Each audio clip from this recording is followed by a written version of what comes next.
post-Brexit free trade deal as soon as the UK is able to do so. He was speaking from Downing Street following a meeting with Theresa May. We move quickly. Australians are fleet of foot. We don't muck around. We're very simple. So we will move as quickly as the UK will move, and we'll move as soon as Britain is lawfully able to enter into a free trade agreement. But we are very keen. Oh, Ticky Fullerton is the business presenter on Sky News Business in Australia. She joined me earlier to discuss this. I think it was a huge shock, and I have to tell you, Ian, that my father was actually Trade Councillor in the British High Commission at the time in '73 when he oversaw the largest fall in trade ever.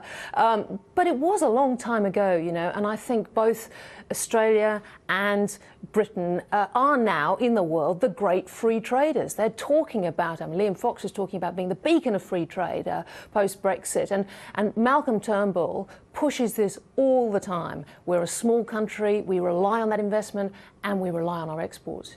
But Australia is a long, long way from Britain, and there's evidence that close proximity geographically drives a lot of global trade. So how do we build trade up? I think there are plenty of opportunities. I think your challenge is do Brexit first, but obviously there have been a couple of what they call preparation meetings between the two sides. Plenty of opportunities in things like fintech. Already the FCA and ASIC, our regulators, are working together. Lots of cross-investment on the banking side already, building on that. Lots of work in infrastructure, but even in things like agriculture. And you think, oh, you know, we don't necessarily want all Australia's grain heading this way or anything like that. But in terms of, again, the innovation side, Australia prides itself on delivering this clean, green product, particularly for countries like China. But a lot of the innovation around labelling, sourcing, that sort of stuff with our science department, CSIRO in particular, is very important, I think. What's Australia going to want from the UK in terms of a free trade agreement? I think Australia wants bilateral free trade agreements and indeed multilateral. It's very keen on the TPP as well. That's a Trans-Pacific. Trans-Pacific partnership, yes, which of course Donald Trump pulled out of.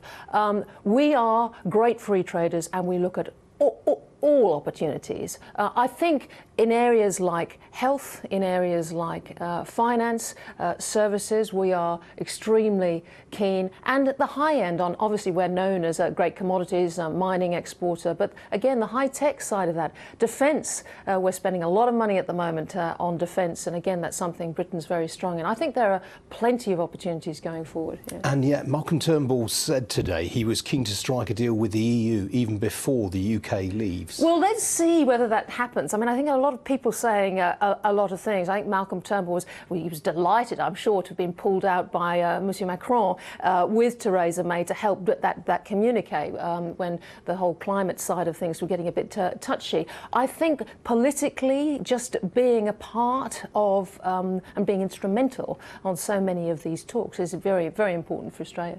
And how's the overall strength of the Australian economy right now? Just gone into the record books, longest period without a recession? 26 years without a recession, we keep telling ourselves. So, I mean, this whole word austerity does not ring and jar. I've been quite shocked, actually, coming here and seeing what a dirty word it's become. On the other hand, we're still not very happy with ourselves. I mean, our growth is going, you know, what are we now, 1.7 GDP now, and so it's slightly sort of falling off there. There is a feeling perhaps that we might have wasted our boom. Could we have done it better? Malcolm Turnbull's got a few challenges and he's done quite a lot of intervention recently, which is most sort of un-liberal like, but particularly with a bank tax, also intervening in the energy market. So look, we are challenged, but I think, you know, compared to, say, you know, to challenges like Theresa May has here, I think we're pretty lucky. Of course, cricket's one of the great ties between UK and Australia. Now the Ashes is due to happen. Is it going to go ahead with all this dispute with the Australian players and the board? I think it would be a huge mistake if the Ashes didn't go ahead. It's a great sadness when sport gets interfered with, whether it be from players or higher politics. So look, I'm in the hopeful corner.